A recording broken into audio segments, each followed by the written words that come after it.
Hello, this is the 2014 question 3. Again, have a go first, don't just go straight to the answers. Okay, the first part of this I won't go through in much detail. It's discuss how the maximum stress and the Tsai-Hill failure criteria can be used to predict the failure of unidirectional continuous fibre composites and discuss advantages and disadvantages. Really what you need here is a quick explanation that for the maximum stress one you need to compare each stress with the failure strength in that orientation and that sense, and for the Tsai-Hill you have a more complicated equation that combines them together. The advantage with the maximum stress one is that you have simple equations. You can also work out what the failure mode would be. The Tsai-Hill criteria has a slightly more complicated equation, but it's fairly straightforward to work with, but it doesn't give you any indication of the failure mode. The advantage with the Tsai-Hill one is that it does give a sensible way of dealing with the interaction between the stresses in different directions. Okay, moving on to the second part, we have a unidirectional fibre composite with a compressive stress, sigma ap, applied along the fibres and an equal tensile stress across the fibres. Just to make sure we're clear on this, let's draw a quick diagram. So we have all the fibres going in the same direction, and what we have here is a compressive stress, sigma ap. In actual fact, let's call it minus sigma ap because it's compressive, going in that direction, and then when you have a tensile stress, sigma ap, going acrossways. No shear stress applied. And what we need to do is to find the value of sigma ap that would cause failure with both Tsai-Hill and maximum stress criteria, and comment on the values, and if possible comment on the predicted failure mode. So what we need to do to find the values for the maximum stress criteria is compare each of the stresses with the appropriate failure stress in that direction. So what we need to do first is look at the sigma 1 option. So sigma 1, what we have is we have a compressive stress, so let's keep it minus. So minus sigma ap then would have to equal the compressive strength in the one direction, which is minus 160. So that basically means that sigma ap is 160 for failure along the fibres in compression. We would also then need to consider the failure across the fibres. Now here we have a tensile stress, which is also sigma ap. So in this case, sigma ap would have to equal the tensile strength across the fibres, which is 70 megapascals. So what we have here is we have one case where failure would occur at sigma ap is 160, and another case where failure would occur at sigma ap is 70, and the 71 would be the one that causes failure. So this is the value that we want. We would get tensile failure across the fibres at a stress of 70 megapascals. Okay, so what we then need to do for the Tsai-Hill criteria is this is the one that has the more complicated formula. So if we go to the exam question paper and the formula, we can find the Tsai-Hill criteria formula. Let's just copy that across so we can look at it as we're doing it. So we can put that there, make it a bit bigger, and so this now has the different terms. One thing with this, we need to be a little bit careful with the pluses and minuses, because there's the three of the terms, the first one, the second one, and the fourth one, everything's squared, so we can be really lazy with pluses and minuses there because they all cancel out because they're squared. It's this third term where you've got a minus and then sigma 1, sigma 2, so we may need to consider that. So if we put the values in for this, what we get, I'll keep everything as correct signs. So what we have is sigma 1, which is minus sigma ap because it's compressive, divided by the strength in the one direction in compression would be minus 160, and that then is squared. Doesn't really matter because they're all squared, but anyway, we'll keep it consistent. The next one then, the tension across, we've got sigma ap, and the strength across is 70, and that is then squared as well. Now comes the interesting bit, because what we have is we have minus, and then sigma 1, which is minus sigma ap, times sigma 2, which is sigma ap, divided by sigma 1 star, so the compression failure strength, which is minus 160, and that's all squared. So lots of minuses to keep track of, and we'll sort that out in a minute. We then have the shear stress, so the shear stress now is 0, there's no shear stress applied, and the Tor 1 star, the failure strength is 80. Doesn't matter anyway because it's 0. So for failure to occur, that lot would have to equal 1. So if we work these terms out, we've got sigma app squared in all the terms. So let's take that out as the common term because that's what we need to find. So sigma app squared, and then everything else is just a number. So we've actually got 1 over 160 squared plus 1 over 70 squared. Now this lot here, we've got minus minus and 2 minuses on the top, so it actually all comes out to be plus. So plus 1 over 160 squared plus 0 equals 1.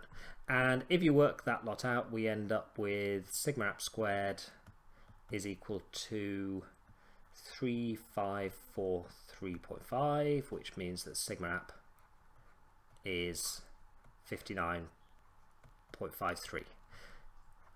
So failure would occur here at 59.53. We don't know what the failure mode would be because the Tsai-Hill criteria doesn't give us the failure mode. Comparing that with the maximum stress criteria where we'd get 70 megapascals, we can see that we've got quite a bit lower a value. And the Tsai-Hill criteria pretty much always gives a lower value than the maximum stress criteria because it takes into account the interaction between the stresses. Okay, so that's the second part. The third part then is one bit's a bit more complicated, but one bit's a bit simpler. So what we have here, it says repeat this calculation for a single tensile stress, sigma app, applied at an angle of 45 degrees to the fibre direction. So what we have in this case, we've got the fibres all going one case like that, and then we have sigma app going at 45 degrees. Now what we need here is we need to convert that sigma app into components that are sigma 1, sigma 2, and potentially the Tor 1, 2 value. So what we need to do with that, we need a matrix. We need the transformation matrix. So if we go to the formula sheet again, what we have here is the transformation matrix is this bit here. So we want that part, which relates the stresses in the 1, 2 direction to the applied stresses in the XY direction, which basically is any direction. So let's just move that across there and expand it out. And what we have now, we can expand that a little bit and put the values in that we've got. So we want sigma 1, sigma 2, Tor 1, 2, and that's going to be equal to the T matrix, which is cos squared 45, sine squared 45,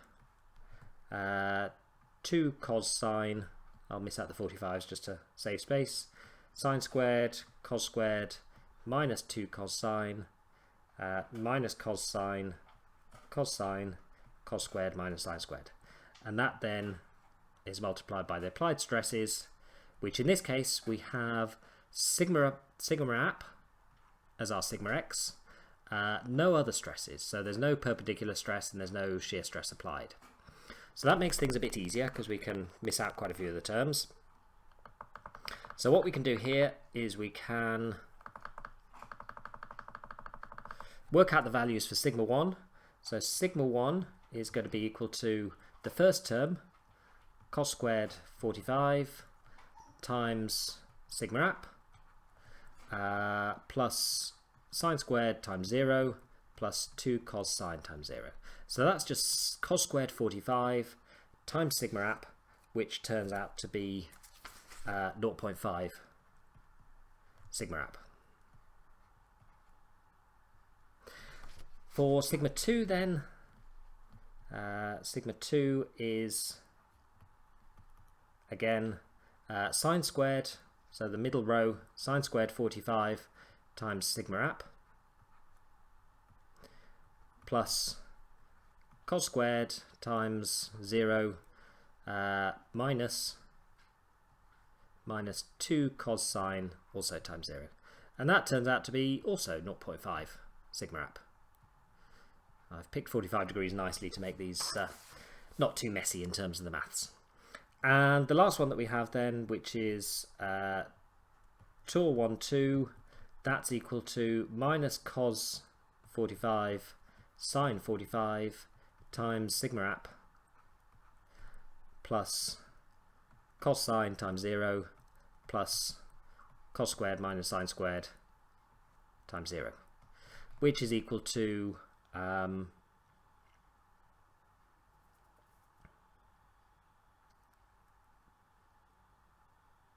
also is equal to 0.5 sigma app. Sorry, minus 0.5 sigma app. The minus signs with shear we can be a little bit lazy with, because shear one way is pretty much equivalent to shear the other way. Okay, so what we then need to do is use those values in the maximum stress and the Tsai-Hill criteria. So for the maximum stress, what we would do here is compare sigma 1 equals sigma 1 star in tension. So this means that 0.5 sigma app is equal to 200, which is the tensile strength along the fibers, different from before where we had the compressive strength, and that would mean that sigma app is 400 megapascals. We would also need to consider the sigma 2. So when sigma 2 is equal to sigma 2 star, that means that again 0.5 sigma app is equal to, in this case, 70. Oops. So that means that sigma app is 140 megapascals. And the third one that we would need is the shear stress. So tool 1, 2 is equal to tool 1, 2 star. And again, the value of tool 1, 2 is 0.5 sigma app. And in this case, that would equal 80 for failure to occur in shear. So that would then mean that sigma app is 160 megapascals. So the lowest of those is the tension across. So in this case, we would know that failure would occur with tension across the fibers at 140 megapascals. And the final bit that we need to do with this question is the Tsai-Hill criteria with these values in there as well. So again, it's a case of putting everything in the Tsai-Hill formula. So what we have with this is the first term, oops, not in the right place there. The first term, 0.5 sigma app divided by 200 all squared plus 0.5 sigma app divided by 70 all squared minus 0.5 sigma app times 0.5 sigma app divided by 200 squared plus 0.5 sigma app over 80 squared, because that's the shear strength. And for failure to occur, that would equal 1. So again, we've got sigma app squared in all of the terms, so we can take that out, sigma app squared, and we then just have a whole set of numbers, 0.5 over 200 squared plus 0.5 over 70 squared minus 0.5 times 0.5 over 200 squared plus 0.5 over 80 squared equals 1. So again, it's just a case of working that out. If you do that, you end up with sigma app squared is equal to about that, and that means that sigma app is 105.36 megapascals. So again, the value predicted by the Tsai-Hill criteria at 105 is lower than the value predicted by the maximum stress criteria, because again, it's taking account of all the interactions between the different stresses. So again, if you know what you're doing, nothing too complicated in terms of the maths, and general advice, as always, be clear about what you're putting down. Put it down in steps so that if you make a mistake, I can see where the mistake is and give you partial credit if you get the right method but somewhere go wrong.